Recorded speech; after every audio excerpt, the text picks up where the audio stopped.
Masya Allah, di masjid baca Quran luar biasa ya. Di masjid baca Quran luar biasa.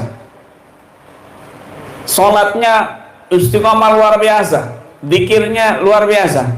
Tapi di dalam rumah jadi iblis. Kasar sama istrinya kalau ngomong. Giliran ngomong sama istri-istri tetangganya lembutnya Masya Allah. Istrinya sendiri kasar. Di luar malaikat, di dalam iblis. Ini banyak kita jumpa ini. Mereka-mereka kayak gini nih. Masya Allah. La haula wala quwwata illa billahil aliyyil azim. Hati-hati ya. Hati-hati orang-orang seperti itu.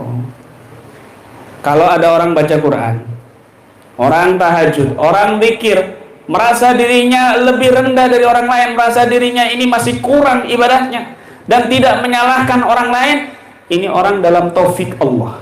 Dapat hidayah. Teruskan, lanjutkan, jadi wali insyaallah. Tapi kalau ada orang istiqamah tahajud, baca Qur'annya banyak, jamaahnya Masya Allah, tapi di hatinya ada kebencian kepada orang lain, menyalahkan orang lain, menyesatkan orang lain, ini dalam khudlan Allah, nggak dapat taufik ini. Dan ini ternyata di ruqyah ada, di dalam kasus-kasus ruqyah ada. Terakhir ya, satu kisah di Magelang, di Sleman, Jogja, ada rumah makan besar ayam bebek bakar. Saya diundang di sana karena suami yang punya warung ini itu Masya Allah tiba-tiba berubah ahli tahajud, ahli baca Quran, ahli zikir. Kalau sudah isya itu, lepas isya zikirnya di musola sampai jam 11. Nggak pernah begitu.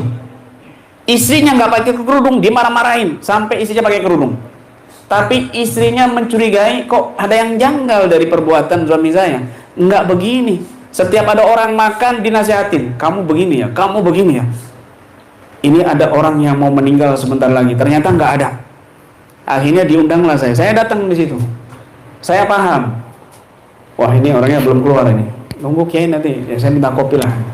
Saya kalau udah kena kopi kapal api jadi sakti kan. Safinatun nar. Kemudian suara habis ya kan, habis ceramah, habis seminar, ruqyah masal, habis suara. Akhirnya saya minta kopi, nggak lama setengah jam berikutnya dia keluar. Saya paham gelagatnya, langsung saya tembak. Hei kamu, yang di dalam, gak usah pura-pura. Tiba-tiba dia ngeliat ke saya, langsung ketawa. Bodoh. Siapa yang bodoh? Orang ini mau saya bodoh-bodohi. Kamu muslim kan? Iya. Dari mana kamu? Tebak aja kalau kamu sakti. Wah, saya masih muda waktu itu, ditantang-tantang kan. Belum tahu nih kan. Salam. Masih labil waktu itu. 2015-an. Akhirnya saya bilang, coba ibu ambil buku yang di musola. Saya sosok nebak. Mau diambil sama istrinya, dicegat sama dia. Udah reaksi. Akhirnya tim kami yang ngambil, asisten kami yang ngambil. Betul ada buku. Buku ini San. Gak tahu. Ya buku sini cepetan. Ini kan power kamu di sini kan. Saya lihat, saya sosokan lebak. Ternyata di situ ada tawasulan. Oh, ada tawasulan. Ada tawasul ke Sayyidina Rasulullah, Syekh Abdul Qadir Jilani. Tapi ada yang saya curigai, 3 nama yang asing bagi saya. Di situ bukan disebut syekh atau kiai siapa atau habib siapa, tapi mbah, dan namanya itu agak aneh. Saya sebut berulang-ulang 3 kali 3 nama ini, ada reaksi kepada si bapaknya ini. Ini kan nama kamu? Langsung dia muka sedih. Kamu muslim, tapi kenapa kamu berbuat zalim sama sesama muslim? Iya, saya memang tahu saya muslim. Saya dulu mantan khodamnya si fulan yang suka dibuat pengobatan. Terus kenapa kamu begini-begini? Iya, karena orang ini mau dibodoh. Dari mana kamu amalan ini? Dia cerita kronologisnya. Kalau ada orang makan di situ, ada orang pengembara bawa macam-macam keris ini, terus dikasih amalan ini. Ini bahayanya amalan yang tanpa ijazah, hati-hati. Apalagi nggak jelas siapa gurunya, sanadnya kemana, nggak jelas, hati-hati. Dapat amalan ijazah yang sanadnya nggak jelas, bisa malapetaka jatuhnya. Karena di situ jin atau setan yang berandil di situ, berperan. Subhanallah.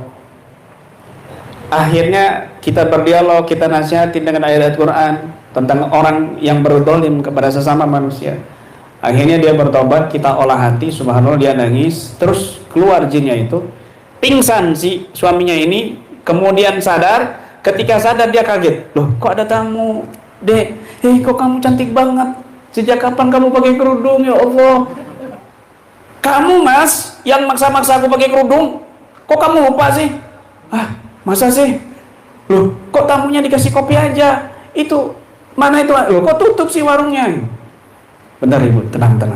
Ternyata selama ini 1 bulan lebih, dia nggak sadar, sholat tahajud nggak sadar, dzikiran nggak sadar, tawasulan nggak sadar, sholat duha nggak sadar, dikontrol oleh jin muslim yang fasik.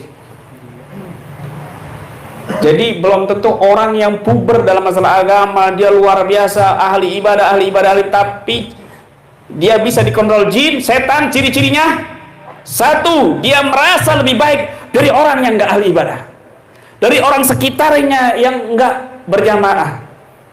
Disalah-salahin, dicaci maki, begini-begini, merasa dirinya paling ahli ibadah. Ini orang dalam kontrol setan atau jin.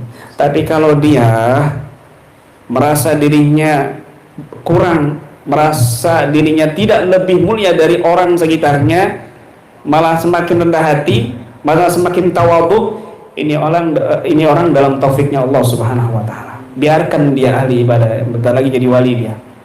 Tapi kalau orang sudah nyala-nyalahin, ini kadang-kadang dipengaruhi oleh setan dan apalagi nasihat tapi hatinya merasa lebih baik.